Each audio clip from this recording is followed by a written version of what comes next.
Hello guys. अनि तपाईहरुलाई चाहिँ टिकटकमा भएको पैसालाई चाहिँ कोइन किन्न आउँदैन यदि तपाईहरुलाई भने के गर्ने त थाहा छ? पहिला चाहिँ तपाईहरुले प्ले स्टोरमा जाने, प्ले स्टोरमा गएर प्ले स्टोरमा के लेख्ने थाहा छ? SUPER सुपर VPN भनेर सर्च गर्ने। अनि यहाँ चाहिँ सुपर VPN भन्ने मसँग चाहिँ अहिले डाउनलोड छ super VPN fast VPN client भन्ने। अनि ओपनमा थिच्ने, यहाँ छान भन्छ क्या। अब यो कुन कन्ट्री छान्ने भन्दाखेरि तपाईले पैसा एक्सचेन्ज गर्नु, पैसालाई चाहिँ अब त्यो कोइनमा एक्सचेन्ज गर्नु छ भने चाहिँ जापान छान्नुस्। कोइनलाई चाहिँ पैसामा एक्सचेन्ज गर्नु छ भने अस्ट्रेलिया, युके, अस्ट्रेलिया छान्नु ल, अमेरिका अस्ट्रेलिया छान्नु।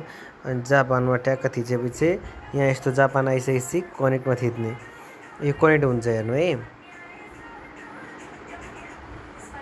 हेर्दै जानु है। कनेक्ट भयो।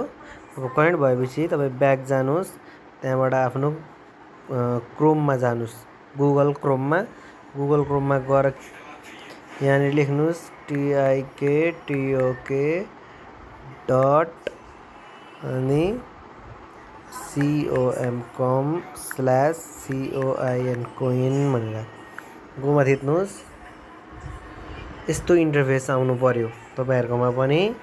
अनि त्यहाँबाट यस्तो इन्टरफेस आइसकेपछि तपाईहरुले यहाँ मुनि के लेखेको छ, एक्सचेन्ज भनेर लेखेको छ। एक्सचेन्ज नो लाइब्रेरी एक्सन भनौँ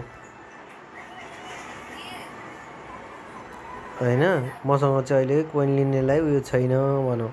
तपाईहरुले हुँदा थिचेपछि अनि कोइन कति साट्ने, तपाईलाई कति साट्नु पर्ने छ त्यो साट्न सक्नुहुन्छ ल।